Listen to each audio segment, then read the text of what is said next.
kita bersyukur pada Allah Subhanahu wa taala di hari ini Allah hadirkan kita di tempat ini di majelis ilmu yang mulia ini yang merupakan taman-taman dari taman-taman surganya Allah yang Dia titipkan di muka bumi ini. Maka yang perlu kita lakukan adalah mengikhlaskan niat kita hadir ke sini juga karena Allah dalam rangka thalabul ilm atau menuntut ilmu atau mempelajari hal-hal yang bisa meningkatkan ketakwaan kita kepada Allah Subhanahu wa taala. Dan kita juga memohon kepada Allah agar terus Allah memberikan kenikmatan dalam diri kita. Dan nikmat yang terbaik itu adalah nikmat iman, nikmat Islam yang harus kita, karena ada satu hal yang menggelitik saya beberapa waktu lalu. Ada orang yang bercerita pada saya tentang bagaimana kebahagiaan seseorang atau mungkin anak menikah atau duniawi lah. Jadi kita sering Bapak Ibu sekalian bahagia, misalnya sudah punya anak, bahagianya luar biasa. Mungkin dianya menikah atau mungkin anaknya, ya apapun lah itu. Tapi pernahkah kita membayangkan kebahagiaan itu yang kita dapatkan dengan Allah? Apa kebahagiaannya? Allah memanggil kita dalam kali sahur waktu sholat, zuhur, maghrib, isya, subuh. Tapi entahlah apakah kita merasakan kebahagiaan sesuatu yang kita rasakan dalam hati kita ketika sholat gitu. Kita mengatakan, ya Allah, nanti zuhur lagi dengan bahagianya luar biasa. Nanti ketemu lagi dengan Allah, ya Allah, bahagianya luar biasa. Jadi setiap waktu sholat itu seperti kebahagiaan gitu lah, yang kita nanti rasakan bikin deg-degan gitu lah. Kita mau bertemu dengan yang punya dan bumi. Kita mau bertemu dengan ciptakan kita. Kita mau bertemu dengan yang menjadikan kita tadi pagi, bangun kembali dari kematian kita tadi malam. Jadi pesan itulah kalian jemaah sekalian yang harus terus pupuk gitu kan, ya. Hingga nanti kalaulah nanti suatu hari kelak, dan pasti itu kita akan bertemu dengan waktu itu adalah ketemu sudah tidak ketakutan, tapi berbahagia karena akan bertemu dengan yang selama ini sudah memanggil kita dalam waktu-waktu yang sudah diwajibkannya. Kan suatu hal yang luar biasa. Kalau itu kita mulai pupuk mulai sekarang, maka dunia ini benar-benar nggak ada artinya sama sekali di hadapan kita. Tapi sering kita memperlakukan dunia ini Bapak Ibu sekalian bukan pada tempat yang sebenar-benarnya. Mau buktinya mari kita kan. Kalaulah saya sekarang punya uang 100.000 saya pegang di tangan,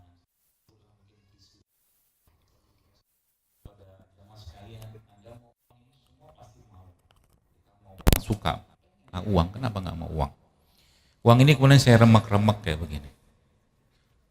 Lalu saya tanya lagi, apakah kita atau Anda masih mau uang? Jawabannya pasti ya. Terus yang tadi yang remek belum hancur nih saya taruh di bawah kaki saya injek-injek. Saya tanya lagi, mau nggak? Mau. Kenapa Anda mau? Karena uangnya dan meskipun kertas, ya. Tapi yang sering apa? Di sisi Allah kita tuh lebih besar daripada 100.000. Sering kita lupa bahwa nilai dari seseorang itu ketika dia beriman, dia bersaksi bahwa Allah Tuhannya, utusannya itu jauh harga di mata Allah dari apapun. Jadi kalau sudah kayak begitu dan Allah katakan bahwa ya keturunan Bani Adam atau keturunannya Adam, kita tuh mulia di sisi Allah, mulia sekali. Bahkan ya orang yang bersyahadat kemudian dia selama hidup yang katakan tidak melakukan sama sekali asal dia menyekutukan Allah, meskipun nanti dihisab dulu, diazab dulu. Saking mulianya kalimat tauhid, la ilaha illallah Muhammad Rasulullah. Nah, seringnya nilai-nilai kita itu ibu sekalian enggak kita rasakan. Diri kita berharga. Ya. Kenapa poin ini menjadi aman atau sebuah hal yang menjadi titik tekan di saya di kajian kita pada pagi hari ini? Tidak lain tidak bukan karena memang itu ada kaitannya dengan kesehatan. Ya. Anda, saya, kita semua pasti akan bertemu dengan Allah. Tidak mungkin enggak. Ya, tinggal kita. Ada orang, saya lihat ada beberapa video lagi joget-joget. Banyak kayak begitu. Kemudian lagi macam-macam lah kegiatan-kegiatan yang tidak jelas manfaatnya. Ya. Keimanannya. Akhirnya Allah cabut nyawa dalam keadaan seperti itu. Kalau kita membahas tentang bab kesehatan, poinnya sama. Allah sudah bilang, wala khalaqnal insana fi ahsani taqwim, kata Allah. Ya, bahwa kami ciptakan manusia itu dalam yang sempurna, takwim. Jadi kita tuh luar biasa loh diciptakan Allah, dengan tangan Allah sendiri Nabi Adam itu diciptakan. Luar biasa. Ya. Maka kalau kita ditanya atau saya ditanya apa sebenarnya motivasi kita katakan kita, maka jawab sederhana, mengembalikan pada pemiliknya dalam keadaan baik sebagaimana dulu menciptakan dalam keadaan bukan penyakit ulang kita. Jadi hidup sehat itu kayak orang modern sekarang bagi seorang mukmin. Ya, tapi itu bagian dari cara kita untuk menguatkan katakanlah apa yang Allah cara kita melakukan ketaatan. Tubuh Anda sehat, kaki Anda kuat, tangan 10 km entah pergi kemana ke sana, tapi bangun malam untuk mengerjakan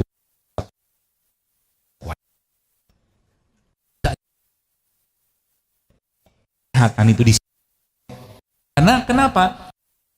Jelaskan, Nabi pun sudah terlaknat, kata Rasulullah. Terlaknat, terkutuk, kecuali, kata Rasulullah kan gitu kan? Zikrullah, zikir pada Allah bukan sekedar kita lisan kan? Bukan, mengingat Allah itu bagian dari zikir. Ya, maka ini sebuah cara yang penting untuk apa? Membaharui niat. Ya. Mungkin kadang-kadang lihat ada orang kalau misalkan saya datang ke suatu tempat majelis ilmu atau ke masjid apa, biasanya sajiannya gorengan, Jadul Akbar datang sajiannya berubah. Iya, alhamdulillah sih. Ya, tapi saya nggak mau kayak saya, bukan itu yang saya inginkan. Ya, makanya di tempat saya ada tempat kafe baru saya itu di depan itu kita tulis eating well, makan benar is a form of self-respect. Makan yang benar itu cara kita menghargai tubuh kita. Di depan itu ditulis tuh. Jadi makan yang benar tuh cara kita menghargai apa yang sudah diciptakan gitu loh. Nggak ngasal, nggak suka-suka kita, nggak mentang-mentang ini enak tapi ternyata nggak baik, nggak sehat, masih kita terus terobos. Nggak gitu caranya. Semua udah tahu, dan kalau saya ajarkan ini sehat nggak, udah tahu semua. Ini sehat nggak sehat, udah tahu kenapa dimakan, enak kan gitu maksudnya kan. Sampai ada saya lihat ada video beredar itu subhanallah, ibu-ibu makan mie itu loh. Ada yang lihat nggak? Kan ada back sound saya di situ. Dia makan mie instan itu kan. Terus dia bilang, dia geleng-geleng. Terus akhirnya bui saya ngomong di belakang tuh tetap aja dimakan sama dia. Iya, mau gimana lagi, memang nggak mudah ngubah kebiasaan kan gitu ya. Nah, makanya yang bisa mengubah itu apa ya? Niat keikhlasan kita, doa kita pada Allah, itulah yang nanti akan mengubahnya. Sehingga nanti kan seru gitu loh. Anda atau Bapak Ibu jamaah kalian usia-usia ya Allah itu masih bisa sholat berdiri, masih bisa haji, masih bisa umroh, sholatnya nggak duduk. Emang kenapa dok kalau sholat duduk? Kan pahalanya beda sama sholat berdiri. Gitu loh. Setiap sholat itu sholat sempurna kan sholatnya berdiri. Ini gara-gara tiap hari makan yang nggak benar, tiap hari misalkan makan yang bikin asam urat, akhirnya sakit kulnya, sakit sendi-sendinya, nggak bisa duduk, nggak bisa berdiri lagi, akhirnya dia duduk, kan sayang. Ya, hari dengan ramah Jalul Akbar, dan tiap hari itu pula dilanggar sama dia. Iya kan? Sampai kapan mau kayak begitu? Ya. Contoh nih, contoh saya tanya. Dan Anda sudah tahu jawabannya. Gini. Tolong jawab dengan gorengan itu sehat apa enggak sehat?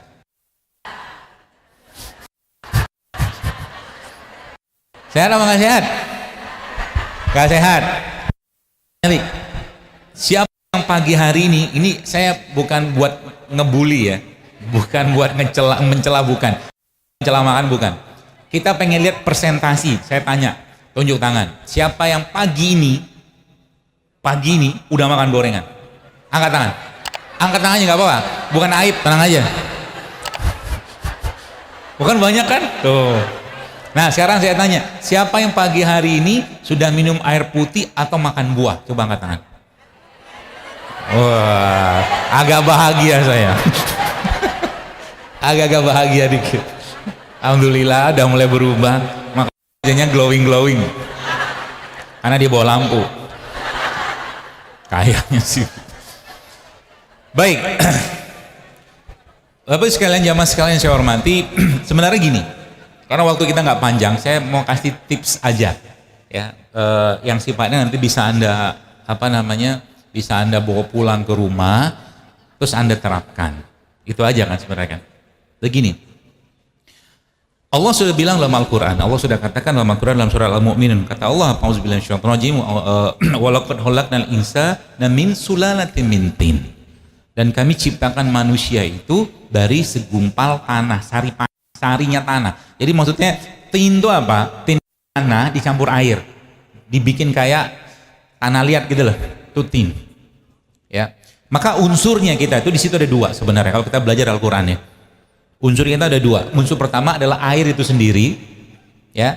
Yang kedua adalah tanah. Nanti kita akan jabarkan sedikit sehingga nanti jamaah sekalian, ibu-ibu sekalian itu bisa paham bagaimana kita mengelola itu, ya.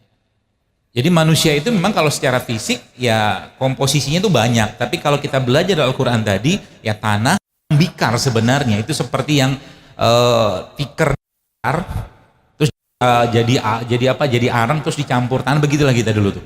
Jadi makanya kalau dia sudah agak-agak lembab, kalau Anda baca pembuatan atau penciptaan Nabi Adam itu atau manusia ini, itu ada fase di mana itu ada waktu-waktu tertentu ketika dia belum kering banget tuh bau. Ya, kita nggak bahas itu, tapi kita dua poin ini akan saya jelaskan kepada Anda.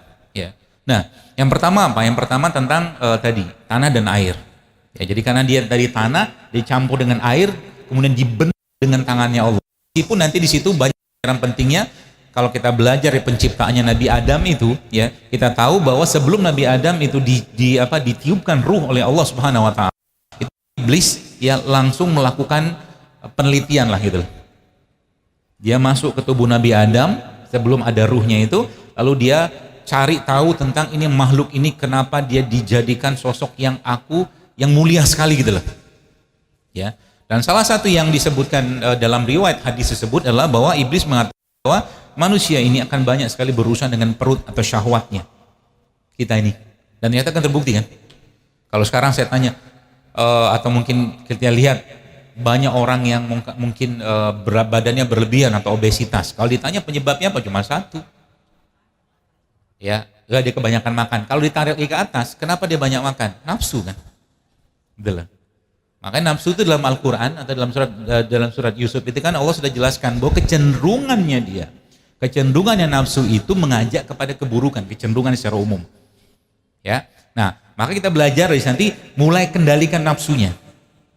Mulai sekarang. Ya, supaya apa? Anda mencapai derajat yang mulia tadi itu. Karena kemuliaan itu tidak akan bisa diraih seseorang kalau seandainya dia tidak mampu mengendalikan nafsunya tadi. Itu poinnya. Termasuk dalam urusan makanan. Jadi kalau perlu, ibu-ibu yang di rumahnya ada meja makan, tempat makan, meskipun sebenarnya makan di meja makan tuh bukan begitu cara dalam Islam. Makan tuh di bawah sebenarnya. Makan yang benar ya.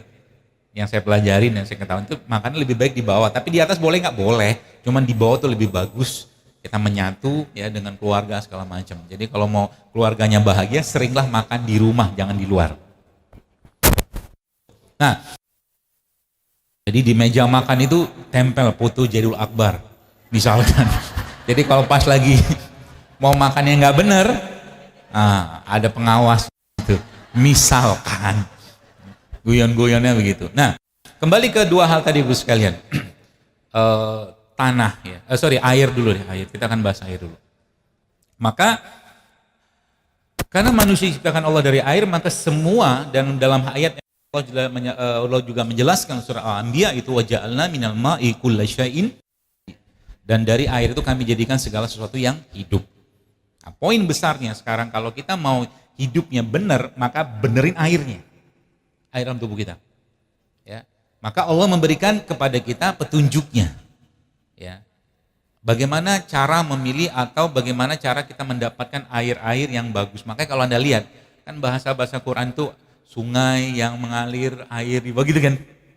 Makanya kalau lagi sempat pergi ke gunung, ya Anda pergi ke bukit-bukit yang masih bersih, nggak banyak pencemaran, sebenarnya minum air di situ langsung itu bagus, nggak masalah.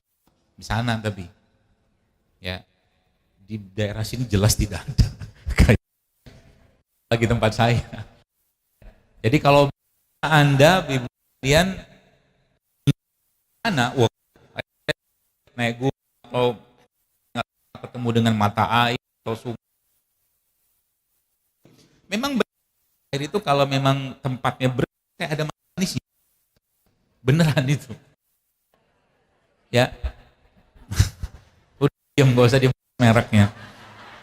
Atau airnya ada rasa-rasanya, air putih itu memang ada. Anda sudah minum air Zam-Zam, katakan air Zam-Zam ada rasa sebenarnya. Coba dirasain. Jadi memang ada rasanya air Zam-Zam itu, ibu sekalian.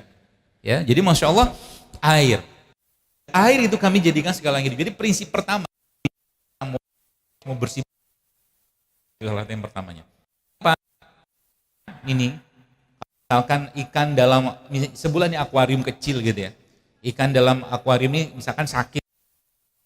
Nah, kalau ikannya sakit, pertanyaan saya, Anda mau pilih ngobatin ikannya atau ganti airnya? Nah, ganti, sama kayak tubuh kita. Paham ya? Benerin airnya. Nah, nanti kita belajar sedikit, terus air apa yang bagus kita minum kan gitu.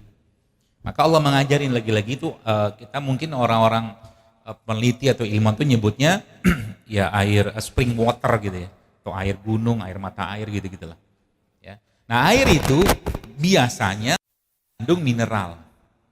Ya, biasanya mengandung mineral. Maka kalau Anda baca tentang air Zam-Zam, nggak usah bingung nanti. Kita kan nggak punya Zam-Zam dan saya tidak punya anggaran untuk beli Zam-Zam, jangan khawatir. Oh, ya. Nanti saya apa tuh namanya air mineral, dan bagaimana air Zam-Zam itu punya karakter yang kita bisa pelajarin air-air itu di sekitar kita. Ya, ada mineralnya, ada sifatnya, karena Zam-Zam sendiri kan sifatnya apa? Dia alkali kan, basah. Ya. Meskipun kita boleh nggak minum air yang sifatnya asam, boleh-boleh saja, asal ada mineralnya, kalau saya begitu. Tapi lebih baik yang mirip-mirip seperti Zam-Zam, atau yang punya mengandung mineral tinggi. Karena apa? Dia akan membersihkan. Ya, itu akan membersihkan. Jadi kalau Anda yang mau mulai, karena tadi saya ngobrol-ngobrol sama ibu-ibu panitia di belakang, ada yang mulai program detox apa segala macam gitu kan. Tanya begitu. Padahal sederhana sekali, mulai dari air aja. Anda tiap sholat itu minum air 1 gelas, udah luar biasa itu efeknya ke badan. hari ya, air. Ya. Tapi air putih, jangan berwarna. Air putih. Ya. Nah itu yang pertama, jadi mineral. Maka air zam-zam itu bagus sekalian. Ya, kalau Anda punya air zam-zam tuh bagus. Tapi kalau kan lumayan mahal kita di sini kan. Kalau kita beli satu botol yang 10 liter atau 5 liter itu kan bisa ratusan ribu. Ya, habis juga duit kita. Ya. Tapi air zam-zam ini memang menarik. Ya, menarik kenapa? Kalau Anda punya air zam-zam, jangan, boleh nggak, kita sudah tahu doanya minum air zam-zam. Allahumma inni as'aluka ilman nafi'an wa rizqan wasi'an wa shifaan min kulli da'in, kan gitu. Minta ilmu, ya minta disembuhkan, disehatkan, ya, dan seterusnya. Nah, para ulama-ulama zaman dulu, ini saya kasih tips minum air zam-zam. Kalau dapat air zam-zam, mereka ada satu buku saya baca tentang keajaiban air zam-zam. Ini masya Allah emang. Jadi mereka itu para salafus saleh, orang-orang saleh zaman dulu itu ketika minum air zam-zam bukan cuma niat tadi aja. Mungkin Anda nggak kepikiran mereka tuh sampai niatnya apa. Salah satu niat yang saya baca dalam buku itu adalah, ya Allah hilangkan dahagaku di padang mahsyar dengan meminum air zam-zam ini. Kan keren. Jauh banget sana gitu. Ya. Sampai beberapa ulama itu apa meminta pada Allah, karena zam-zam itu kata Nabi SAW, man syuribalah, sesuai dengan apa yang kita niatkan. Ya. Niatnya apa aja? Apa aja boleh. Ya Allah dengan air di dalam hati aja, nggak perlu disebut. Ya. Kita niat dalam hati, ya Allah lembutkan hatiku, hilangkan penyakit hati. Boleh, boleh. Ya, makanya air itu dalam bab, kalau kita baca dalam pengobatan Islam kan termasuk air yang bagus tuh air yang diruqyah, dibaca-bacanya. Anda sudah mungkin baca bukunya Masaru Emoto gitu-gitu lah. Sebenarnya dalam Islam itu kita sudah punya jauh lebih dahsyat, itu air zam-zam tadi. Oke? Nah, niatnya apa aja? Apa aja, ya Allah mudahkan aku untuk bangun malam dengan keberkahan air ini. Kita minta pada Allah melalui, bukan minta sama air zam-zam, bukan. Mintanya sama Allah. Ya. Seperti itu. Apa aja? Apa aja. Ya Allah jadikan anak-anakku anak yang soleh-solehah. Boleh aja, boleh aja. Minta sama Allah dengan minum. Bagaimana caranya? Enggak usah dipikirin. Itu kan bukan urusan kita. Ya, itu urusannya Allah. Seperti itu ya. Nah, itu air. Nah, poinnya adalah tadi, air zam-zam itu sifatnya alkali, kemudian dia juga mengandung mineral tinggi. Makanya kalau apa yang iseng-iseng coba gitu ya. Itu saya pernah lihat penelitian kalau air zam-zam itu apa namanya, dinyalain lampu, disambungin elektrode, nyala lampunya itu. Makanya air itu benar-benar hidup sebenarnya. Air yang hidup. Nah, air yang hidup itu apa? Air yang masih mengandung elektron gitu ya. Positif, negatif seperti itulah. Saya enggak tahu ilmunya itu, cuman intinya dia masih mengandung elektron-elektron dan juga dia mengandung bakteri-bakteri yang baik. Gitu air. Itu zam-zam. Lalu turun lagi ke sini. Tadi kan kita bicara tentang air gunung, air sungai segala macam. Ya, tuh. Kemudian apalagi, atau mungkin kalau kita nggak bisa ngakses ke sana, ke gunung, bukit segala macam, apa yang kita bisa lakukan atau dapatkan dari air tadi itu air kelapa ada. Ya, makanya kalau beli santan jangan dibuang. Semoga di sini nggak ada yang pedagang kelapa tua yang bikin santan. Kalau dia tahu nanti dijual. Selama ini kan masih gratis kan, dibuang-buang kan. Padahal itu air kelapa itu jauh lebih dahsyat daripada air isotonik manapun di supermarket.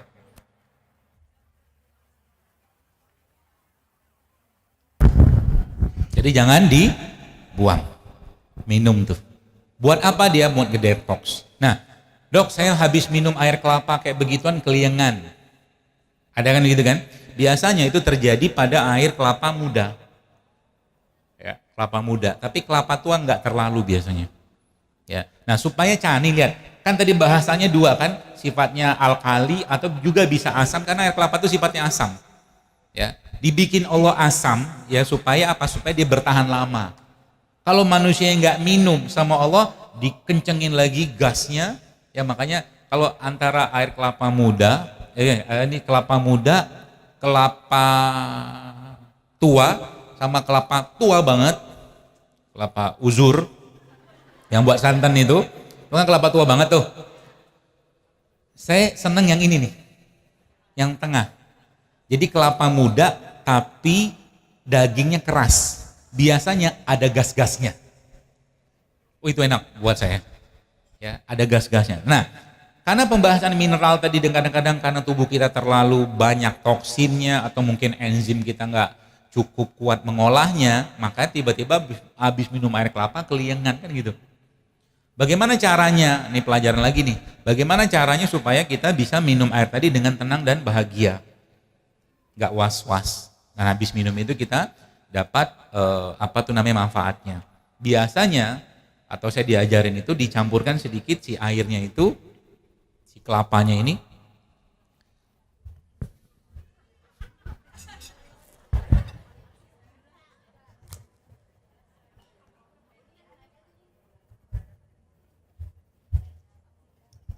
Mau ngapain? Nggak usah.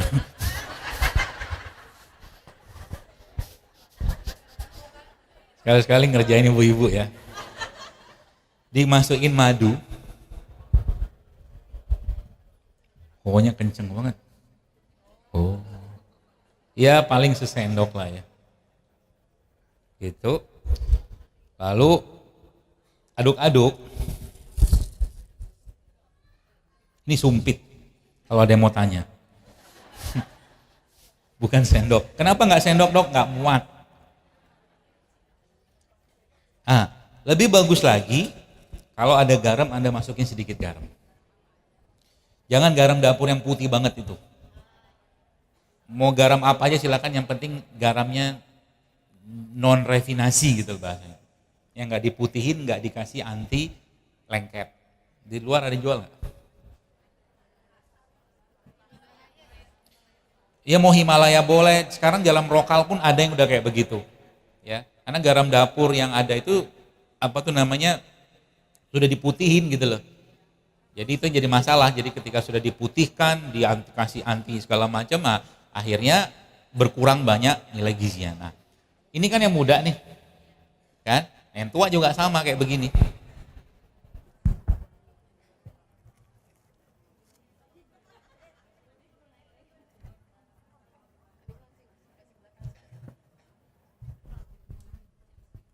Nih, tadi kan ini kita baru masuk pembahasan tentang air. Ya. Ini udah paham ya? Air sifatnya dingin. Sifat. Bukan dikasih es. Sifat air itu dingin. Jadi kalau Anda habis minum air kelapa, keliengan, kemungkinan biasanya udah terlambat ohnya, udah nggak pas lagi kalau itu. Jangan lebay juga Jadi itu tadi, kasih garam, kasih gula sedikit, ditunggu sebentar ya bangsa 15 menit lah. Oke. Nah itu cara dapatkan air. Mau pakai air apa? Kalau saya lebih seneng pakai yang murah-murah aja. Contoh yang murah apa? Ini kan murah nih, kalau ini anggaplah ini kelapa buat santan ya. Kan airnya murah banget, gratis banget. Kadang beli 1000 seceng gitu kan dikasih seabrek-abrek sama dia, betul kan? Jangan dibuang airnya. Kalau perlu nanti Anda gini caranya. Ini kalau ibu-ibu yang ada masalah di jantung, jantungnya nggak kuat, jantungnya katakanlah banyak lemak segala macam, ini obatnya. Kelapa tua ini dimakan. Tolong jangan suuzon sama dia, sama kelapa ini, karena kan baru saya ngomong gini pasti langsung muncul dalam kelebatan pikiran Anda tentang cacing kremi, ya kan? Ya nggak sih? Saya nggak tahu itu, saya nggak ngerti itu ceritanya dari mana fitnah itu muncul gitu loh.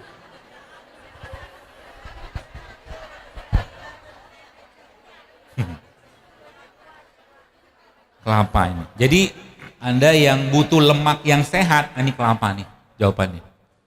Gak usah banyak-banyak juga, nggak kuat kita banyak-banyak. Jadi kalau sehari Anda bisa makan 1/4 aja, jadi satu kelapa itu 1/4 Anda makan, nggak langsung juga sekaligus, jantung Anda pelan-pelan akan bagus. Semudah itu kan? Aho-aho.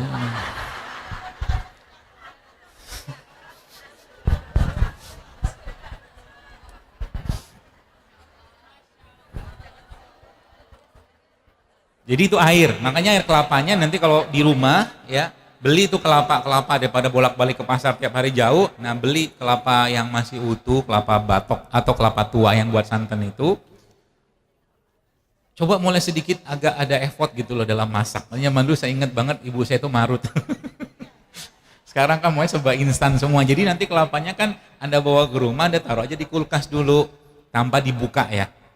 Nanti kalau pas lagi mau buka, mau dipakai buat santan, misalkan pakai santan, sebenarnya santan itu sendiri sehat sebenarnya, asal jangan dipanaskan. Santan itu bagus. Yang jadi masalah kan ketika dia dipanaskan kan. Jadi kalau mulai dari kelapanya ini atau Anda makan kelapa parutnya, itu bagus sebenarnya. Ya, karena ini lemaknya bagus. Ya. Mudah kan, jadi kalau nanti bikin apa ya, bubur gitu kan.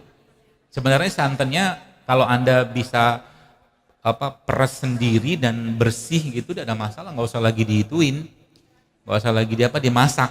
Biasa kan dimasak tuh dipanasin. Nggak usah ngapain. Minum aja langsung. Bahkan minum santan itu aja bagus.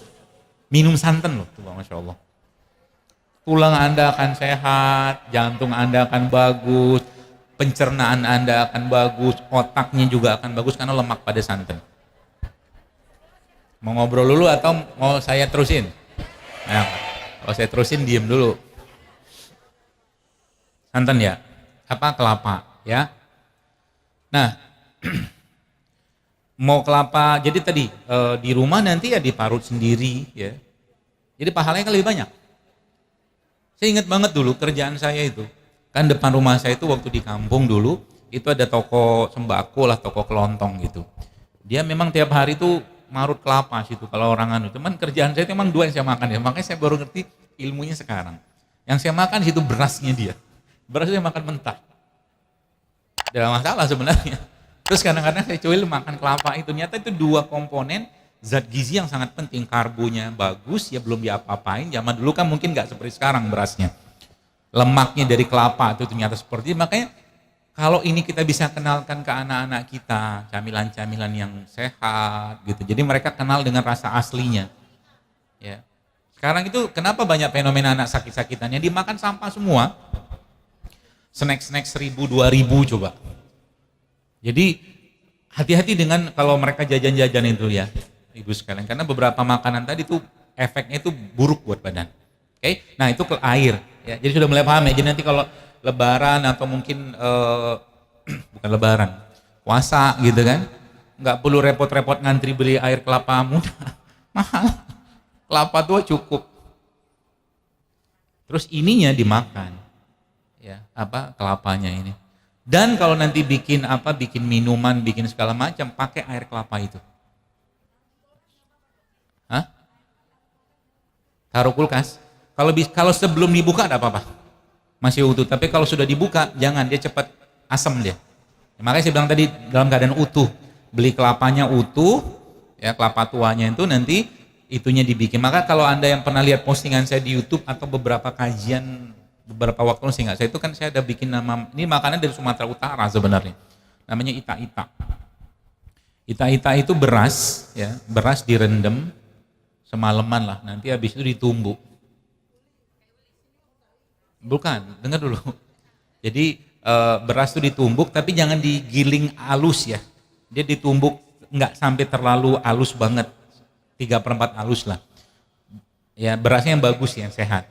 Kemudian setelah dia begitu, setelah dia agak halus itu campurkan sama kelapa yang diparut.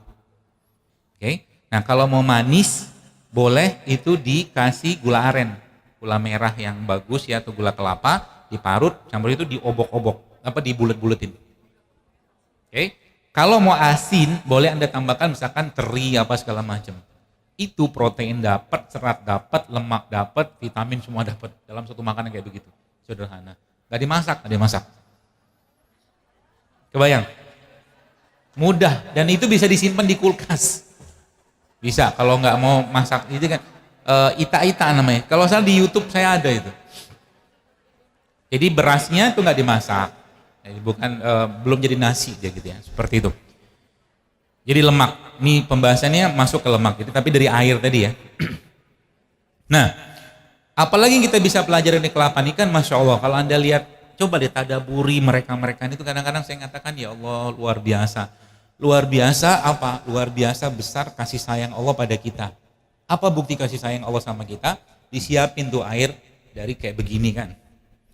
Air kelapa dari muda, bahkan yang sekarang orang beli yang kelapa hijau apa segala macam, yang sebenarnya saya nggak tahu bedanya apa. Secara sains juga saya nggak tahu apa, tapi harganya jelas lebih mahal. Iya kan? Gitu loh. Makanya saya bilang air kelapa biasa aja udah cukup ya. Kemudian jadilah kelapa muda, kemudian jadilah kelapa tua, jadilah kelapa sangat tua. Gak diminum sama manusia, dijadikan Allah batoknya ini atau mungkin dagingnya ini menjadi kentos. Kalau orang Jawa ngerti kentos. Kentos tahu ya? Apa bahasa Indonesianya? Pokoknya kalau kelapa yang sudah mulai tumbuh ini itu loh, tunasnya, ininya kan sudah keras. Yang keras itu apanya? Airnya. Ya kan? Yang keras dalam kelapa itu airnya dikeraskan. Siapa yang mengeraskan? Allah yang keraskan. Siapa yang ditugaskan Allah mengeraskan? Bakteri yang ada dalam kelapa tadi. Masya Allah. Dalam kelapa itu, dalam air kelapa itu ada bakteri? Ada. Tapi bakteri yang bagus. Ya makanya kenapa tadi kalau Anda mulai mikir kenapa tadi saya suruh kasih madu? Karena madu itu jadi makanannya mereka. Itu sebenarnya poinnya. Jadi ketika kelapa itu, air kelapa itu dimasukin madu, ya mungkin satu sendok lah ya, 1 sendok atau 2 sendok secukupnya aja. Itu dia larut dalam air kelapa tadi bersama bakteri-bakterinya, bersama enzim segala macam, dan tambah sedikit garam, itu menjadi air isotonik yang powerfulnya luar biasa. Semudah itu. Ya. Seperti itu ya. Nah, itu air. Jadi mulai biasakan tuh ibu sekalian minum air, ya air putih ya. Kalau bisa airnya nggak berwarna, air putih. Ya. Tapi kalau Anda pengen air yang berwarna, ya, jangan campurkan dengan yang bikin masalah di air tadi. Contoh, tadi saya tanya di belakang tadi ibu-ibu, gerombolan detox itu. Saya ketawa aja. Saya tuh cuma makan sekali sehari dok. Kata ibu itu. Nama dan identitas saya samarkan. Sebut saja Bunga. Beliau cerita gitu, saya cuma makan sekali sehari dok, saya tahu nih modusnya. Sisanya saya tahu bakso, mie ayam, gitu-gitulah biasanya, gak jauh-jauh. Makannya sekali, dia bilang, itu pun malam. Iya. Ini ada gila-gilaannya nih ibu. Sampai mana tadi?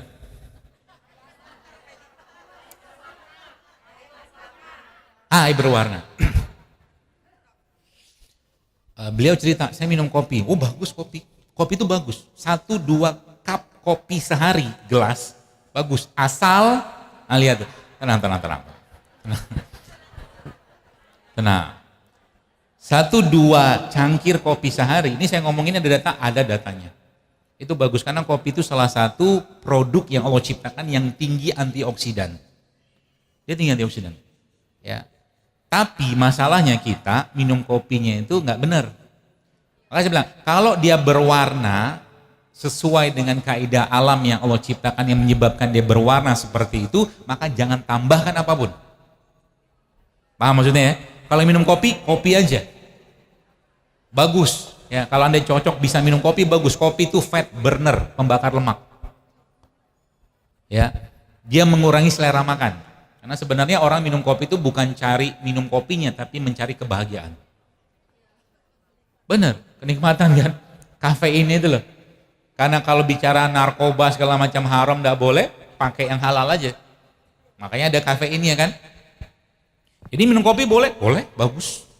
Ya, asal Anda kuat ya. Nanti gara-gara ini kalau sudah tahu misalkan lambung Anda nggak kuat, nyoba minum kopi jangan juga kayak begitu. Ya, tapi kalau mau minum yang plain, yang benar-benar kopi. Kalau perlu Anda beli biji kopi, gerus sendiri di rumah. Bukan kopi saset, bukan. Apalagi pakai gula, apalagi pakai creamer, apalagi pakai macam-macam, enggak, bukan itu. Kopi beneran. Ya. Berarti sama dong, Dok, dengan teh sama.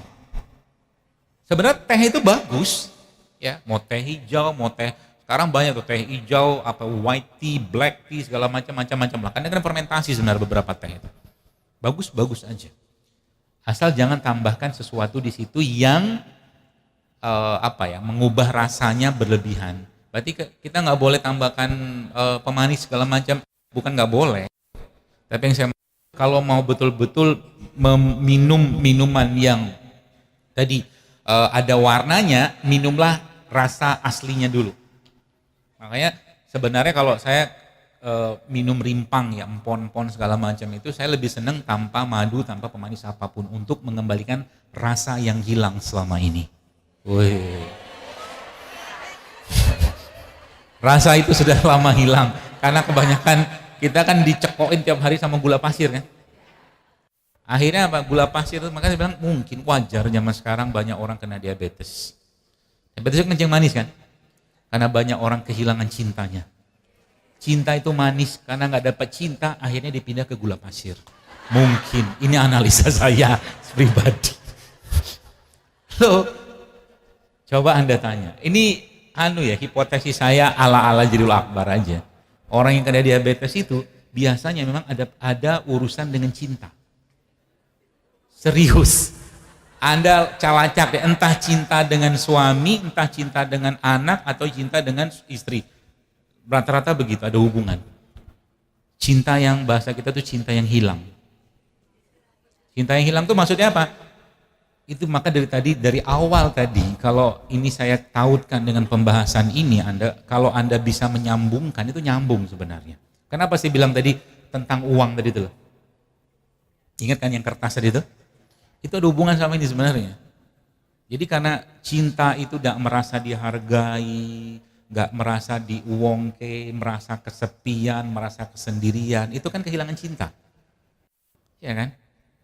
Akhirnya stres butuh karbohidrat, butuh gula. Carinya apa? Yang paling gampang yang manis-manis. Gitu loh. Ya. Jadi kalau ada itu di samping urus makanan, nah coba lacak. Ini urusan apa sama istrinya nih? Mungkin bisa jadi kurang servis. Bisa jadi. Kadang-kadang kan ibu-ibu ini kan saya ngomong ini takut tersinggung Andanya. Anda tahu kenapa Khadijah itu radhiyallahu anha, istri Nabi SAW itu kan pernah Jibril langsung mengabarkan dari Allah bahwa Khadijah ya radhiyallahu anha itu diberikan surga atau istana di surga yang tidak ada ribut atau rusuh di dalamnya, tenang, sunyi gitu loh. Itu ulama menyebutkan bahwa ternyata Khadijah ini sosok istri yang memang luar biasa. Kenapa luar biasa? Gak pernah sekalipun sedikit pun keluar kata bentakan yang sifatnya naik nada kepada suami SAW Nabi. Itu. Bukan kita, Anda. Itu di meja udah ada. Ya kan? Udah siapin tuh di meja tuh. Makan aja apa kok naik nadanya. Bukan maksudnya gak sopan, bukan. Mau udah kebiasaan. Itu tuh gak bisa gitu. Karena memang perempuan yang beginilah Anda. Ya, suka-suka Anda kalau perasaannya bagus ya luar biasa. Kalau pas lagi konslet ya nauzubillah. Bu, saya kasih ini kan ibu-ibu semua pokoknya kan. Anda tahu kenapa talak itu, cerai itu hanya diberikan otoritasnya ke pria? Ada ulama menyebutkan kalau seandainya otoritas talak itu diberikan kepada ibu-ibu atau wanita, mungkin 20 kali ditalak suami sehari. Suka-suka dia aja. Bener kan? Aku cerai gitu loh. Itu perempuannya begitu. Maka gampang banget digoda gitu loh. Makanan, gitu loh maksudnya. Begitu loh perempuan. Ya, makanya Nabi memberikan solusi kan. Apa kata Nabi? Nah ini solusinya kata Nabi. Aku lihat di surga itu, ya waktu Nabi Islam, ini kan nauzubillah ya, mudah-mudahan kita nggak termasuk, Anda semua nggak termasuk. Itu tapi Nabi katakan bahwa penghuni surga itu kebanyakan laki-laki dan bidadari. Faktanya begitu. Itu faktanya. Kebanyakan laki-laki dan bidadari. Anda nanti jadi bidadari juga. Ya. Tapi kata Nabi SAW, kenapa? Ya tadi mungkin hadis ini sudah sering Anda dengar. Karena kurang syukurnya wanita, kurang sedekahnya. Jadi berarti di situ poinnya kan. Kalau mau jadi penghuni surga, banyakin sedekah. Maka kata Nabi SAW, Nabi mengajak pada para wanita dalam hadis tersebut, perbanyaklah sedekah dan perbanyaklah bersyukur pada Allah. Itu sebenarnya poinnya. Ya, makannya yang benar juga. Salah satu bentuk cara menjaga. Nah, kembali ke Tadi apa bahasanya?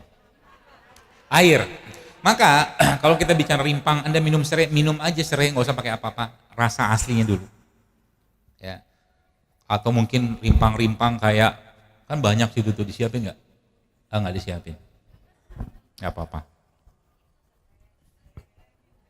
Dia itulah. Jadi apa namanya, serai, apa kunyit, apa gitu-gitulah. Nah, mereka-mereka ini ibu-ibu sekalian, itu kan sebenarnya Allah berikan bahan pertahanan dalam diri mereka. Ya. Bahan pertahanan dalam diri mereka untuk kita manfaatkan. Dan bahan-bahan ini, bahan-bahan yang sifatnya apa ya, perlindungan mereka-mereka itu biasanya akan keluar kalau ada serangan. Kayak ibarat kata gini, kalau kita misalkan punya, bukan punya, misalkan contoh mungkin kucing lah, kucing itu kan dia punya cakar, dia punya taring gitu loh. Kalau dia marah, digodain segala macam berlebihan, keluar kan cakar sama taringnya itu loh, gigi segala macam kan gitu loh. Nah, tumbuhan-tumbuhan itu tidak Allah berikan itu, tapi Allah berikan zat dalam tubuh mereka, dalam bukan tubuh, dalam mereka itu. Dan zat-zat itu memang kita bisa manfaatkan untuk kepentingan diri kita, menjaga kesehatan. Makanya saya mulai mikir, coba nih, ibu-ibu, saya tanya, Anda kalau biasanya bikin jahe, ya, wedang jahe gitu kan, antara jahe yang digeprek sama jahe dipotong, beda nggak rasanya? Beda loh. Karena geprek itu lebih menyakitkan untuk mereka. Kayaknya begitu. Loh, ini ada ilmunya juga. Jadi ketika digeprek, dia kan mengeluarkan mekanisme pertahanan. Tapi kalau misalkan kita cuma cemplung-cemplung doang, kita potong-potong, tidak terlalu menyakitkan seperti digeprek. Begitu, beda. Maka kalau kita minum wedang-wedang itu yang jahenya digeprek, kunyitnya digeprek, segala macam, beda daripada dengan yang dipotong, betul nggak? Saya baru ngamati beberapa waktu belakangan ini gitu loh. Jadi digeprek sambil ya Anda baca istighfar kayak apa, kayak waktu digeprek gitu kan. Jadi jahenya tuh jahe yang mengandung istighfar Anda misalkan gitu loh. Atau kunyitnya gitu loh. Itu enak. Jahenya digeprek, kunyitnya atau mungkin serainya digeprek, lalu kita kasih air panas, nggak usah mendidih juga bisa sebenarnya, keluar tuh aromanya, itu yang kita minum. Asal jangan berlebihan, aman. Makanya saya tuh jujur sangat pede banget dengan rimpang-rimpang atau empon-empon ini, karena sampai detik ini setahu saya belum pernah ada orang keracunan minum jahe. Belum kan? Orang mabuk-mabuk, muntah-muntah, dirawat rumah sakit minum jahe, minum kunyit, nggak ada, pernah ada ceritanya kayak begitu.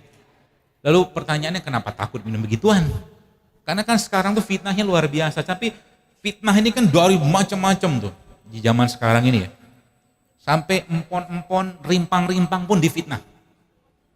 Empon-empon tuh rimpang-rimpang itu. Jahe, kunyit, kencur gitu kan, itu rimpang-rimpang namanya. Rempah tuh sebenarnya beda ya. Rempah sama rimpang tuh beda. Rimpang itu istilah tanaman yang dia punya umbinya itu di dalam.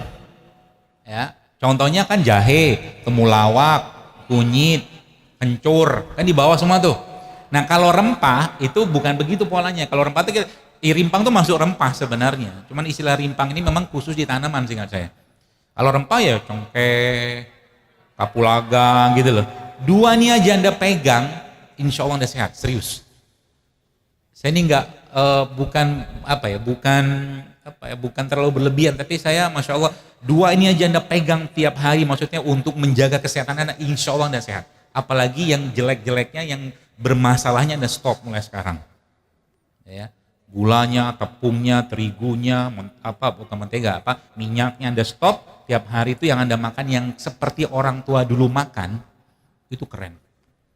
Maka di tempat saya yang baru, ada tempat nongkrong baru di Jati Asih sana, itu saya kan bikin kafenya namanya Cafe JSR. Yang kafe itu salah satu subtitle atau tagline yang kita buat di situ adalah ada cinta orang tua di sini. Kok cinta? Karena orang tua itu sebenarnya udah ngajarin kepada kita minum-minuman tadi gitu loh. Itu maksudnya. Dan mereka ngajarkan kepada kita juga, cuman anaknya ya khilaf, lupa gitu-gitulah. Ya, situ. Nah, kembali kita, jadi minumlah itu tiap hari. Nah, bab ini sudah masuk ke bab sebenarnya ke tanah. Bahasa di mana bumi dipijak, di situ langit dijunjung, di sini masuknya. Makanya ulama-ulama dan para ahli ilmu atau mungkin seperti Ibnu Qayyim al-Jauziyah rahimahullah menyatakan bahwa obat terbaik, ya. Hah? Kenapa nggak dari tadi?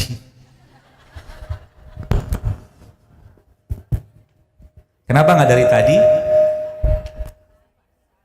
Karena memang sudah Allah tentukan pada detik segini, menit segini, baru mic itu diganti. Iyalah.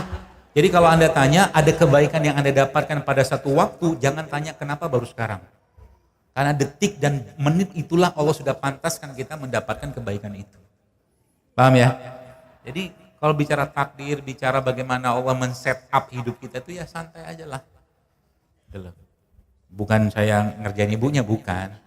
Ya. Nah, tanah kan, di mana bumi dipijak, istilah langit dijunjung. Nah, maka ada 2 poin sini yang saya mau sampaikan kepada Anda.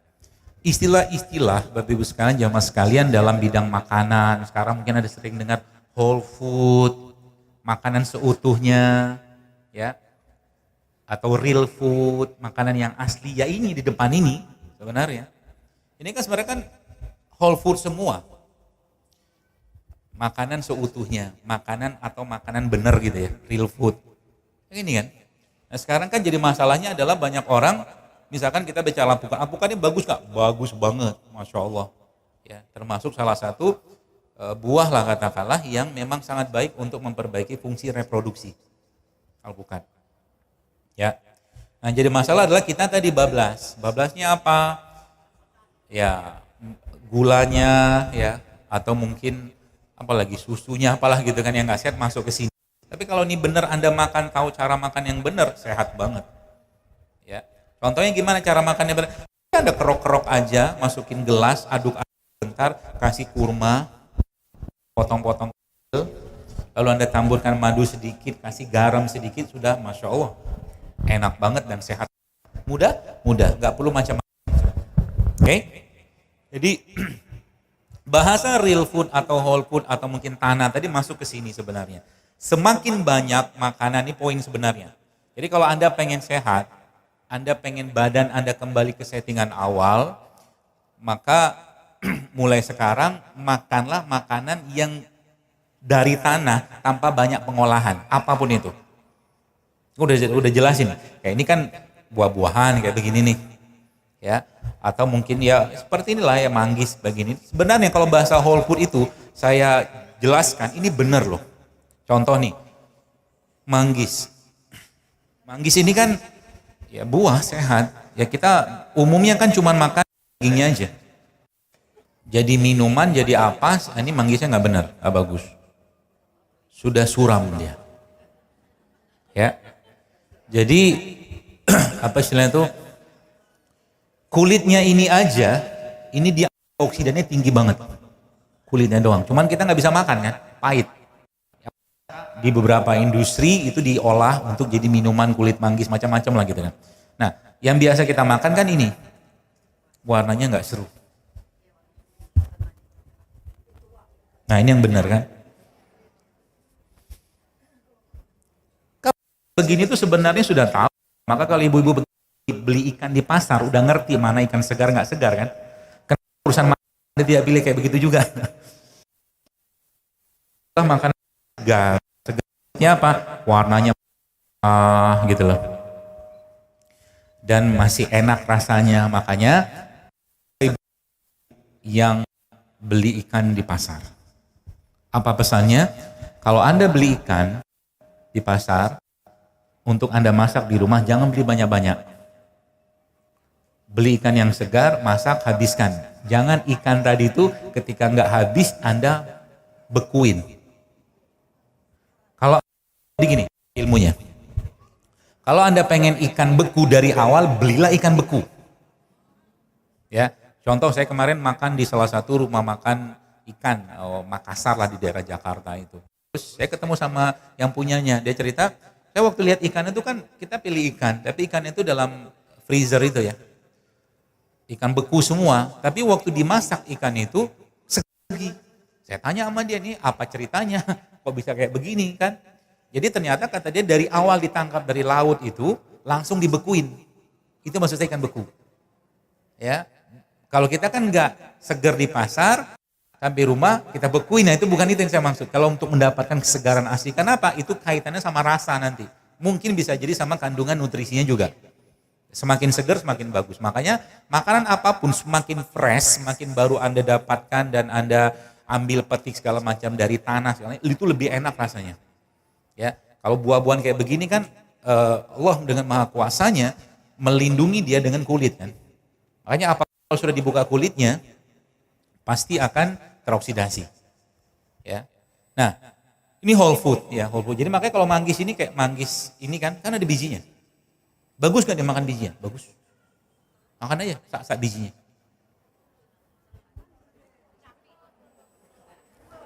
Pertanyaannya aneh.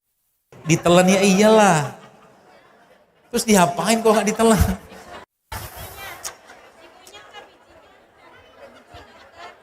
Nih saya kasih contohnya. Gila.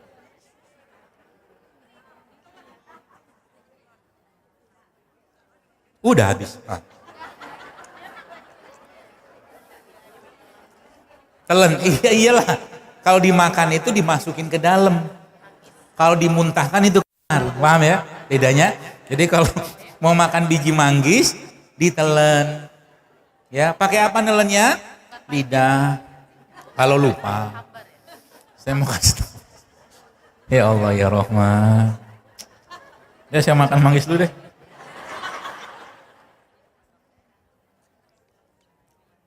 Habis. Telan kan? Saya yang turun IQ saya, apa Anda yang ketinggian IQ-nya? Gak apa-apa, gak apa-apa. Anu aja, joke aja. Hah? Apanya? Dikunyah, enggak dikunyah. Jadi kulit dagingnya saya emut, saya makan, habis itu telan aja. Allahu Akbar kabira walhamdulillah katsira wa subhanallahi burata wa asila. Anda tahu ibunya ngomong apa? Nanti tumbuh di dalam.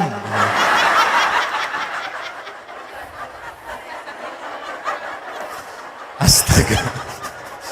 Benar kan saya bilang kan? Kayaknya IQ saya agak turun. Parah. Tapi bagus Bu. Kalau Anda makan 10 jadi 10 pohon manggis. Lama-lama Anda menjadi apa? Petani manggis, kan keren. Yang repot kalau kelapa. Nanti minum air kelapa. Udah. Oke ya. Balik ini tadi. Nah, makanya sama. Saya ajarin ilmu buat ibu-ibu kan banyak usia kan perempuan itu. Karena dia punya hormon estrogen. Allah menciptakan hormon estrogen bagi perempuan itu. Fungsinya salah satunya menjaga tulang sama jantung. Ya. Jadi kalau estrogennya bagus ya, hormon perempuan, hormon wanita itu dia stabil nilainya apa angka segala macam, enggak boros dipakai. Boros dipakai itu dengan cara apa? Emosi. Emosi itu menguras hormon. Jadi jangan suka baperan. Jangan suka dikit-dikit dikeluhkan. Ya, nanti boros hormonnya Anda cepat tua. Bener gak itu? Bener. Karena estrogen itu salah satu hormon yang menjaga ya anti-aging kan bahasa kita gitu lah. Jadi hati-hati. Nah, estrogen itu atau mungkin tadi bahasa semakin dia tulangnya semakin estrogennya semakin turun, maka densitas tulangnya, jantungnya juga akan semakin melemah. Ibu-ibu Anda pernah ngamatin enggak kenapa jarang ada wanita kena penyakit jantung? Jarang. Itu karena estrogen salah satunya, karena dia menjaga elastisitas jantung. Jarang wanita kena serangan jantung, itu jarang, kebanyakan bapak-bapak tuh, laki-laki. Ya, karena estrogen tadi, berkahnya estrogen tadi. Nah, bahasa saya dalam hal ini yang saya pengen jelaskan whole food tadi itu sebenarnya juga masuk ke semua ranah-ranah makanan yang lain. Tadi kan kita bahas manggis. Ya. Maka sebenarnya makanan-makanan kayak ikan tuh jangan dibuang tulangnya. Sudah mulai suuzon dia kan. Baik, saya jelaskan ini, nanti saya kasih resep baru ini. Terus tulangnya diapain? Enggak juga kita makan. Saya kasih tahu caranya. Makanya begini nih, dikit-dikit buruk sangka, dikit-dikit suuzon. Belum saya ngomong Anda sudah bereaksi. Jadilah proaktif bukan reaktif gitu loh, supaya menjaga jantung. Dikit-dikit reaktif, dikit-dikit reaktif. Nanti saya pun jadi lupa. Kan tulang nih. Enggak, bukan tulang kita nih. Dia kan butuh kolagen. Ya. Nah, kolagen ini diperlukan untuk menjaga, dia anti aging juga, buat tulang juga, buat kulit juga, ya, supaya elastis, supaya dia berseri, glowing, macam gitu-gitulah. Nah, dia ini, subhanallah ya, masya Allah, saya baru baca juga buku bagus banget, diceritakan situ bahwa ada banyak makanan-makanan yang mengandung kolagen tinggi. Kolagen. Tapi kolagen ini dia nggak bisa berdiri sendiri. Nanti Anda bisa bikin sendiri di rumah. Nah, salah satu yang banyak itu ada pada fish bone, tulang ikan. Ada pada fish beef, beef bone, tulang sapi yang kita biasa bikin kaldu itu. Nah itu ya. Dan juga pada beberapa sumber yang lain seperti kulit ayam. Asal ayamnya benar bagus. Ya, bukan ayam-ayam yang gak sehat ya. Ayam kampung atau ayam probiotik atau ayam apalah, itu bagus tuh. Kulitnya itu kolagen. Makanya kan kalau Anda pernah beli snack isinya kulit ayam mahal. Kan itu orang tahu ilmunya. Itu kolagen, cuman kan dikasih tepung sama dia. Nah kalau yang ini, kita jangan kasih tepung, kita olah aja, kita bikin kayak kaldu. Mau Mau nggak? Mau olah sekarang? Oke. Udah cukup O-nya. Termasuk ceker. Nah, kolagen ini untuk disintesis dia butuh beberapa jenis mineral. Ya. Apa jenis mineral? Ada macam-macam, ada zinc, ada boron, ada copper, mineralnya. Gak usah diinget lah. Tapi saya cuma kasih tahu yang mengandung itu. Oke? Nah, jadi nanti kalau Anda bikin kaldu itu, sekarang kan mulai tren tuh, namanya bone broth, kaldu tulang. Ya, Anda pakai itu tadi tuh. Isinya Anda bikin kaldu itu kulit ikan, kulit ayam, tapi ayamnya jangan ayam suntak-suntik itu ya. Ayam kampung lah, pokoknya ayam sehat lah. Ayam yang bahagia. Yang dia bersama teman-temannya sering ngumpul, ngobrol-ngobrol, gitu. Ya. Itu ayam yang sehat.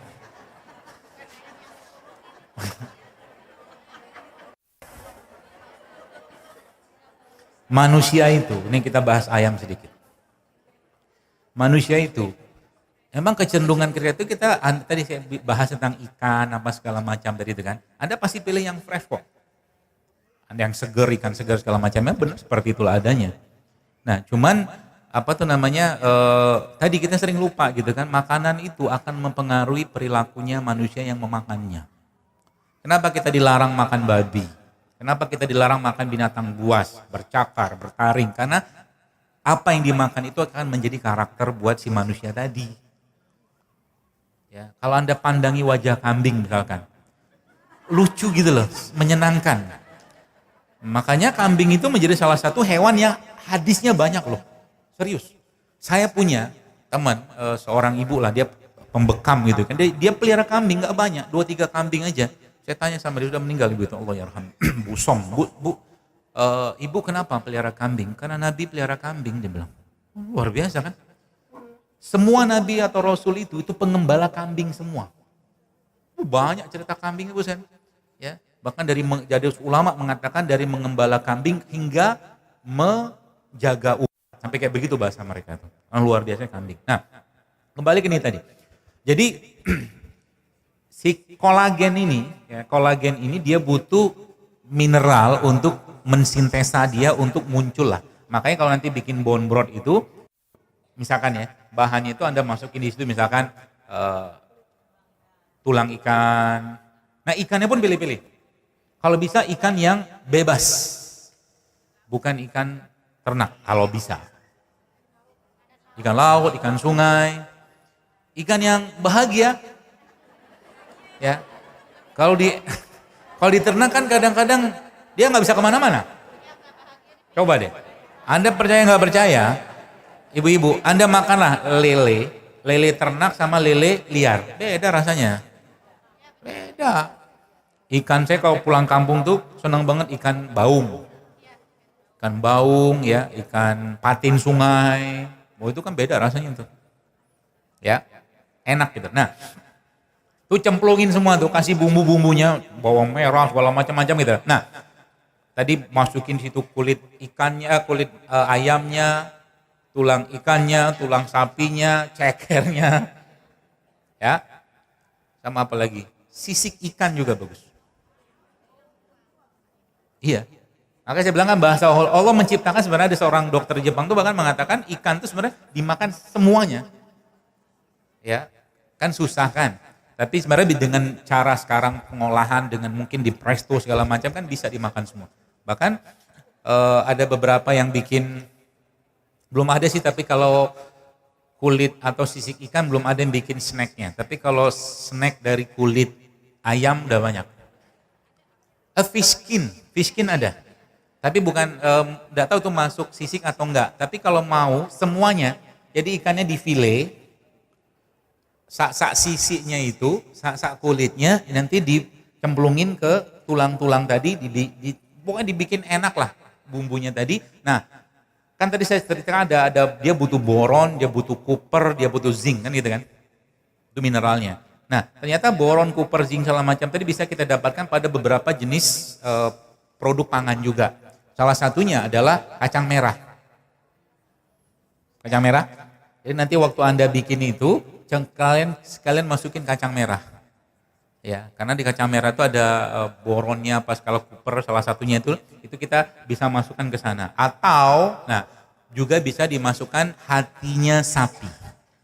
Gak usah banyak-banyak, sedikit aja untuk mengaktifasi supaya kolagennya bisa disintesa dan ketika kita makan itu langsung aktif, gitu loh maksudnya.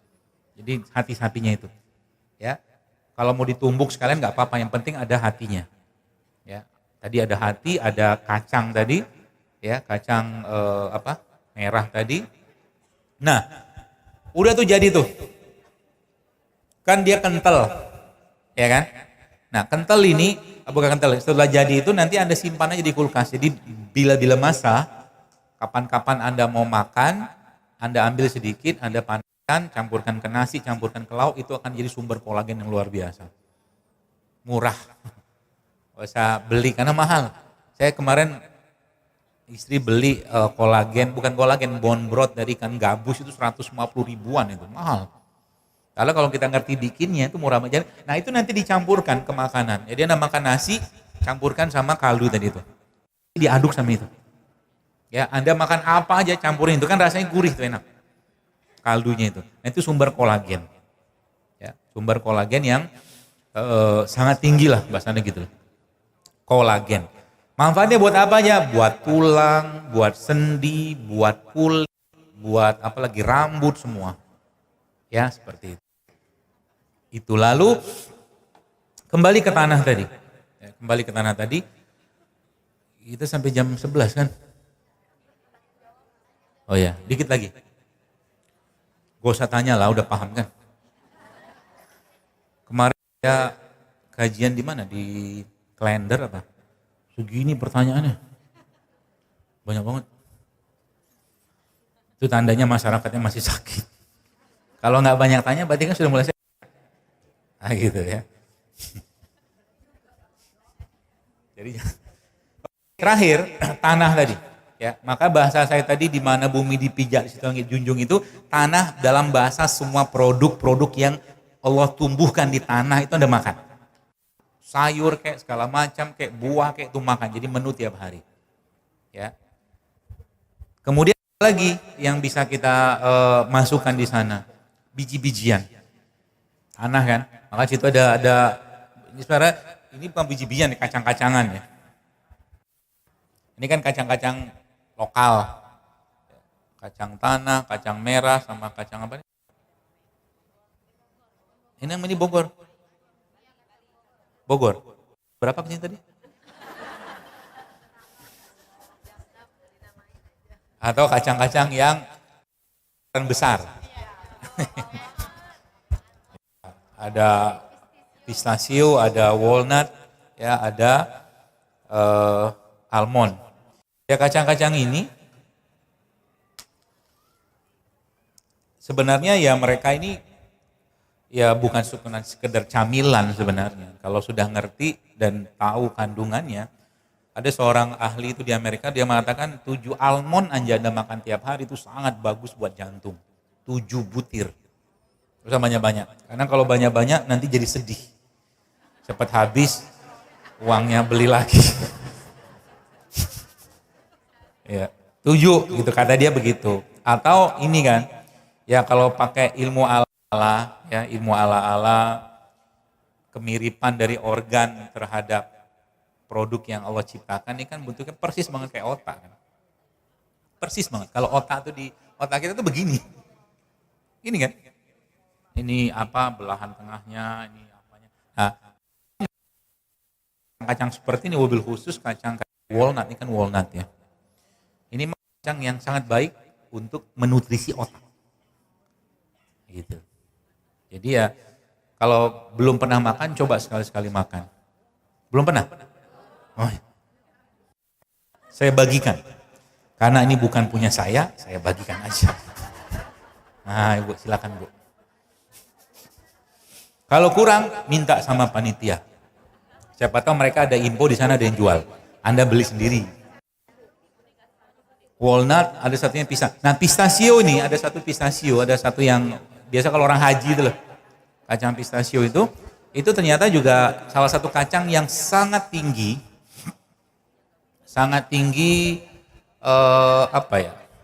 hormon yang bisa bikin tenang atau bahagia. Kacang pistachio itu. Jadi kalau mau tidur kata dia atau mungkin susah tidur tuh makan kacang itu. Pistachio itu. Ya.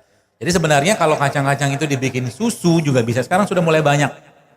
Ya, saya ngelihat beberapa produk yang berbasiskan pada kacang-kacang itu yang dibikin susu.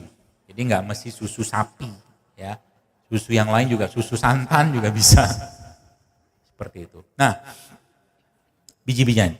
Nah, termasuk ya nasi Anda di rumah itu supaya dia berserat, ya.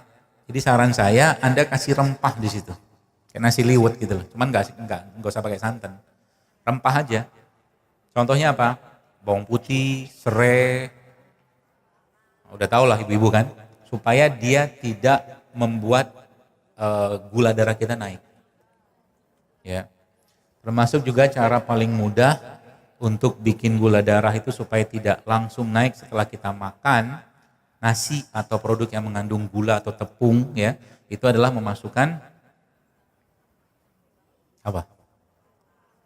Nah, jadi contoh begini, Anda mau makan nasi nih, atau lagi khilaf makan gorengan, atau lagi khilaf makan apa lagi? Mie ayam, apa lagi?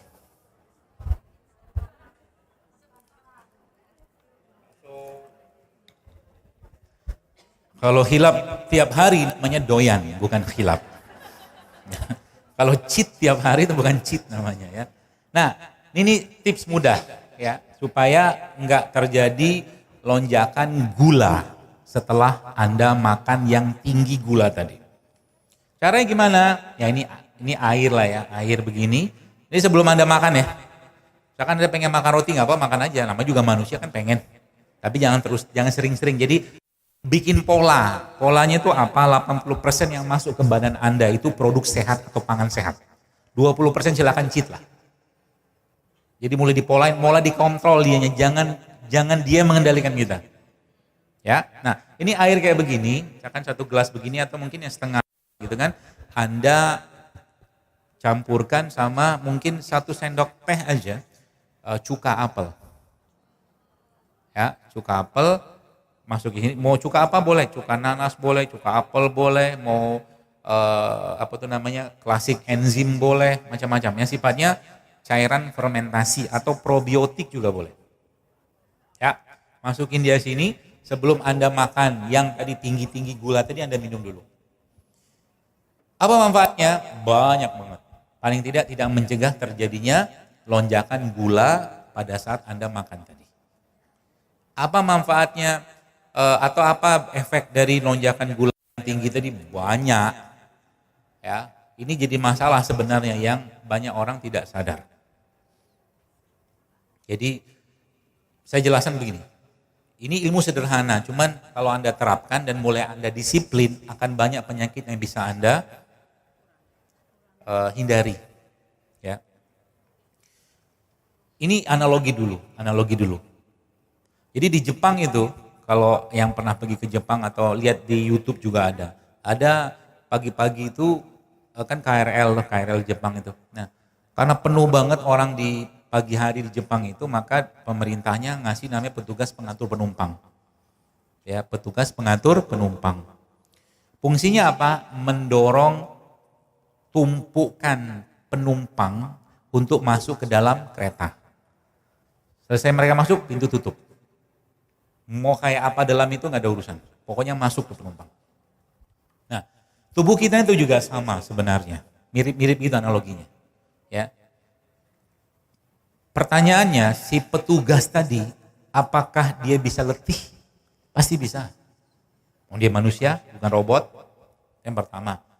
Yang kedua apa? Penumpang itu kan terus banyak gitu kan, tiap pagi gitu ya. Ilustrasi ini cocok banget buat kita sebenarnya, analoginya. Jadi petugas tadi kan lama-lama capek juga dia, karena kebanyakan penumpang. Jadi solusinya supaya gerbong ini tidak berat perjalanannya, caranya gimana? Ya kurangi penumpang kan.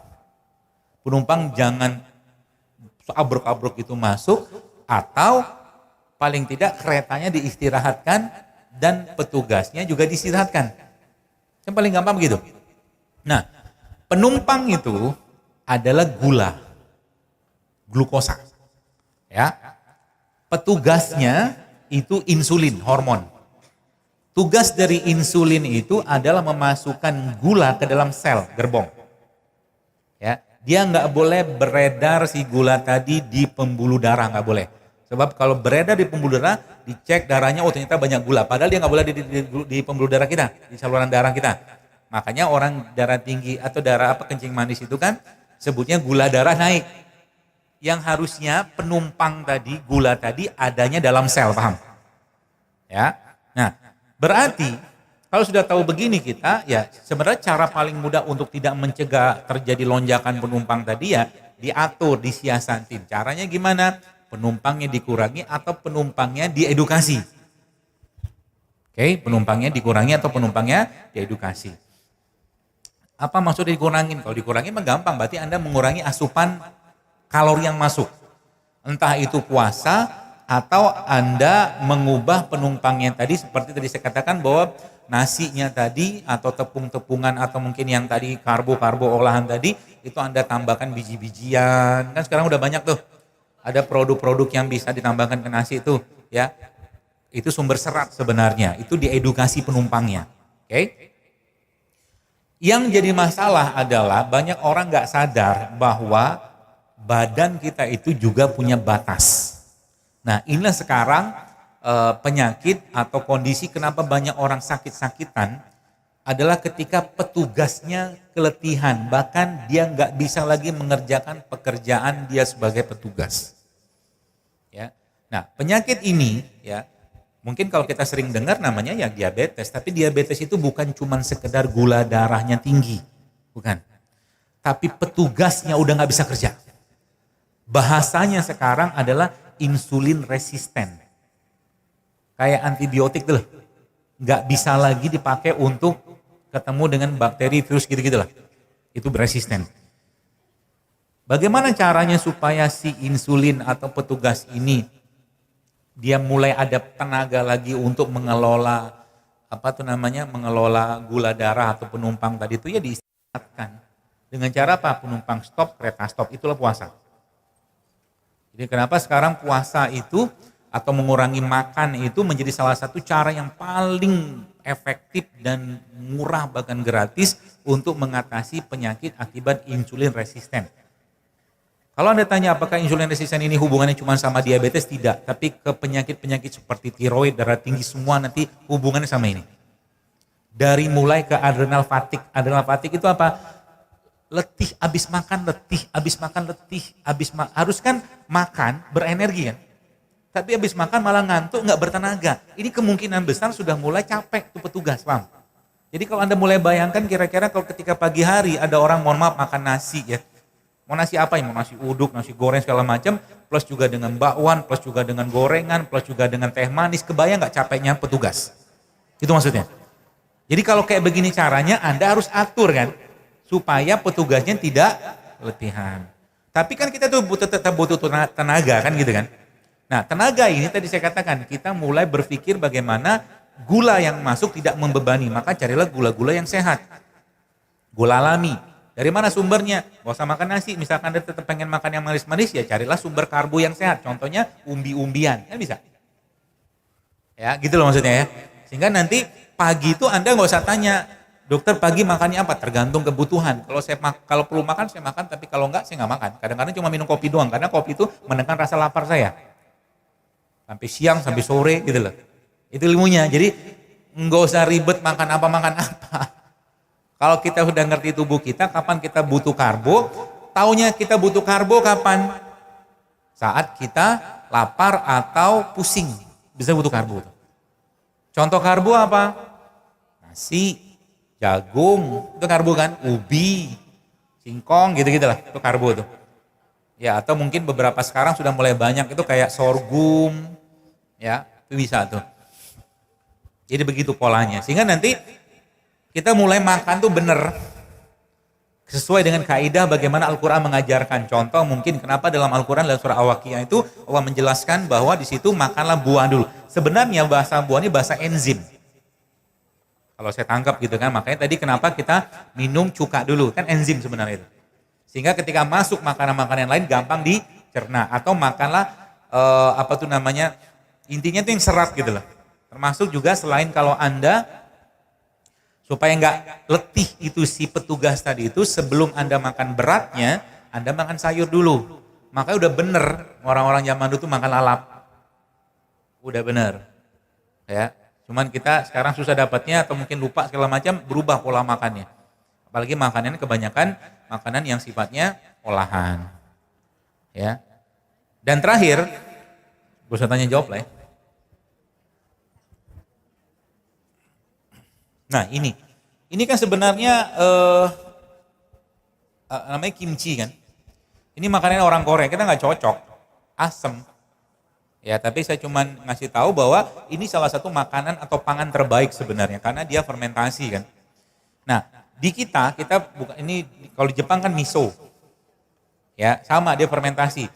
Atau ini apa nih? Ya, rumput laut. Kayak begini lah. Kalau kita kan punyanya ini, tauco. Ini juga fermentasi kan. Kalau nggak ada ini juga, ini menjadi salah satu menu makanan Anda, yaitu ini kan fermentasi juga. Bukan fermentasi tapi fermentasi lah, dikasih ragi kan. Tempe kan. Makanya tempe itu sebenarnya salah satu superfood terbaiknya di Indonesia. Superfood. Makanan super kalau saya bilang. Kenapa? Kalau Anda makan kedelainya aja sama Anda makan tempe itu beda cerita. Di tempe ya kalsiumnya naik berkali lipat. Maka tempe bisa dipakai untuk orang yang osteoporosis. Di tempe kaliumnya juga naik. Maka dia juga bagus buat jantung, buat tulang. Itu berkali lipat naik itu. Pada tempe. Ya. Apalagi ada vitamin-vitamin yang biasanya tidak ada pada produk nabati, gara-gara dibikin fermentasi atau dikasih ragi kayak begini, tiba-tiba dia muncul. Ya, salah satunya vitamin B12, riboflavin seingat saya. Nah itu biasanya hanya ada pada daging hewan, tapi di tempe ada. Keren. Ya, tempe ini Masya Allah ya. Jadi ini produk yang bagus. Makanya mulai sekarang belajar makan tempe dengan rasa aslinya. Jangan digoreng. Kenapa jangan digoreng? Ya nggak apa-apa sih. Goreng kan minyak lagi gitu loh. Tempenya diapain? Ya dibikin salad. Anda bikin apa? Ya sayur-sayuran Anda potong, kasih jeruk nipis, kasih garam, kasih madu, kasih lada hitam, kasih tempe dipotong-potong, enak. Coba aja. Tanpa perlu kita minyak goreng. Ya, supaya apa? Supaya kita tahu rasa aslinya tempe ini dan dapatkan manfaat utuhnya. Apakah dengan digoreng berkurang? Pasti berkurang lah, cuma saya nggak tahu berapa. Ya, tapi masih ada tetap nilai gizinya. Cuman minyaknya kan masuk lagi gitu loh. Jadi mulai kembali ke selera asal atau selera atau rasa asli tadi. Tempe kayak begini misalkan ya. Makanya nggak usah tanya. Saya praktek aja.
Pernah makan begini?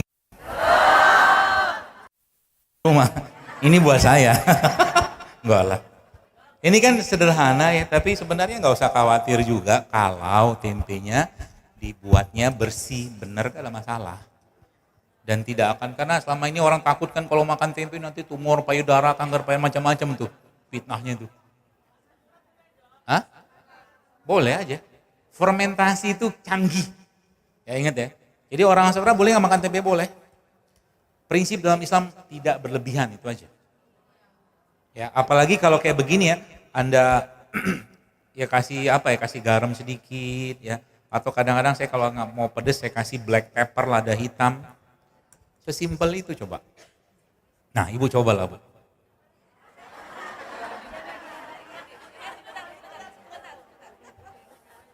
Masih banyak kok mau bikin sendiri nih.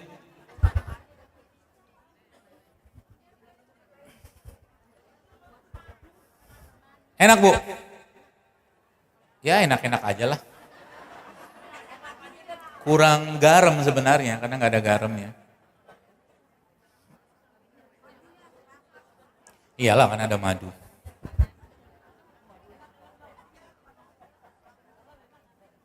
Hah? Lama betul jawab enaknya.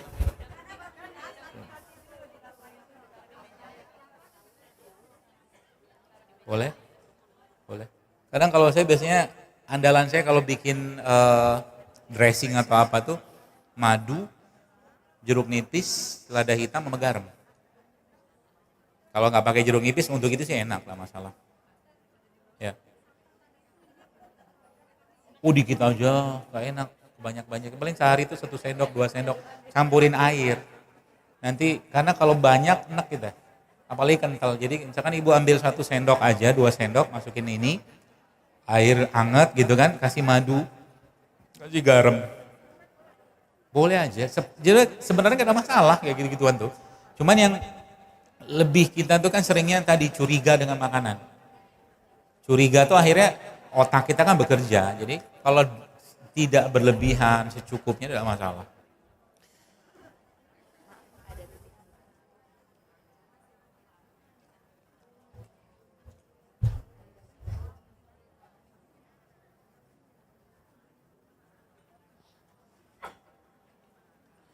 Ya baik, saya kira mungkin cukup ya Bu sekalian ya, udah setengah 12 juga, dan ini alhamdulillah kajian kita sudah selesai, dan mudah-mudahan apa yang saya sampaikan ini bermanfaat dan sebaik-baik ilmu adalah yang diamalkan. Ya, jadi mudah-mudahan saya berharap ibu-ibu sekalian, jamaah sekalian bisa ya mungkin dari sekian yang saya sampaikan ini diterapkan satu dua lah di rumah ya. Dan yang paling penting itu sebenarnya bukan insidentil, tapi kita membuat atau menciptakan kebiasaan ya dalam diri kita, rumah kita, keluarga kita, segala macam, sehingga nanti muncullah generasi sehat yang berikutnya. Ya, generasi yang menjaga kesehatannya bukan cuma sekedar gaya hidup, tapi bagian dari ketaatan dia dan rasa syukur dia kepada Allah Subhanahu wa taala. Dan ini ada titipan dari mungkin jamaah, saya tidak tahu juga, dari paman dari Teh Reni, sebutkan di sini atas nama Bapak Bagus Teddy bin Tosin, yang saat ini beliau sakitnya cukup berat ya, jadi kita beliau pun sudah menyampaikan ikhlas dan mohon didoakan untuk diberikan kemudahan, kesembuhan atau apapun yang Allah sudah takdirkan, dan juga kalau sudah saatnya juga dimudahkan nanti pertemuan beliau dengan Allah Subhanahu wa taala. Dan tentunya kita berdoakan kepada Bapak Bagus Teddy bin Tos ini, semoga Allah sembuhkan dia jika itu baik untuk beliau. Namun jika Allah punya kehendak lain, semoga Allah mudahkan semuanya sehingga beliau sudah ikhlas ya apapun yang diberikan Allah Subhanahu wa taala. Baik, sekalian, saya kira mungkin itu, dan sekali lagi saya mohon maaf kalau ada yang salah yang saya sampaikan ini. Segala kebaikan tentunya dari Allah Subhanahu wa taala, segala kekurangan dan kelemahan dari saya pribadi, dan mudah-mudahan apa yang kita lakukan hari ini dicatat Allah sebagai tambahan amal ibadah kita, amal jariah kita dalam rangka menuntut ilmu dan dalam rangka menjaga kesehatan badan kita. Dan semoga siapapun yang sakit di antara kita semua, keluarga kita, saudara kita, teman-teman kita, semoga Allah sehatkan dan sembuhkan dengan kesembuhan yang tiada berbekas, dan semoga yang sehat pun diberikan taufik hidayah oleh Allah Subhanahu wa taala untuk menjaga kesehatannya, dan semoga kita diberikan terus kenikmatan iman dan Islam dalam hati kita, sehingga sholatnya kita, sedekahnya kita, baca Qur'annya kita menjadi kenikmatan yang tidak bisa dibandingkan dengan apapun, bahkan makanan sehat sekalipun. Dan semoga Allah terus tumbuhkan rasa cinta kita pada Allah Subhanahu wa taala, kepada agama ini, kepada Rasulullah SAW, dan semoga kita dipertemukan nanti dengan beliau Sallallahu Alaihi Wasallam. Dan semoga Allah buang penyakit-penyakit hati dalam diri kita, penyakit suuzon, penyakit curiga, penyakit buruk sangka, penyakit dendam, hasad, atau apapun yang bercokol dalam diri kita, dalam hati kita, semoga Allah buang itu semua. Hati kita atau masukin hati kita dengan kolbun salim, kolbun yang sehat, hati yang penuh dengan kebaikan, hati yang penuh dengan keikhlasan, hati yang dia melakukan kebaikan karena berharap rahmat, ampunan, dan pahala dari Allah Subhanahu wa taala, bukan terima kasih dari makhluknya. Dan semoga kita dimudahkan Allah semua juga untuk bisa beribadah di bulan Rajab dan Sya'ban nanti, sehingga nanti kita dipertemukan Allah dengan bulan Ramadan yang mulia. Dan semoga di 2 bulan ini Allah mudahkan kita untuk lebih banyak lagi beristighfar, lebih banyak lagi bersedekah, atau mungkin berbuat kebaikan. Dengan itu kita dipersiapkan Allah untuk bisa merasakan keberkahan dari Ramadan atau puasa di Ramadan nanti. Dan semoga kita diwafatkan dalam husnul khatimah, dipertemukan dengan orang-orang atau keluarga yang kita cintai di surga firdausnya, tanpa hisab dan tanpa azab. Wallahu a'lam bishawab. Assalamualaikum warahmatullahi wabarakatuh. Subhanakallahumma bihamdika asyhadu an la ilaha illa anta astaghfiruka wa atubu ilaik. Assalamualaikum warahmatullahi wabarakatuh.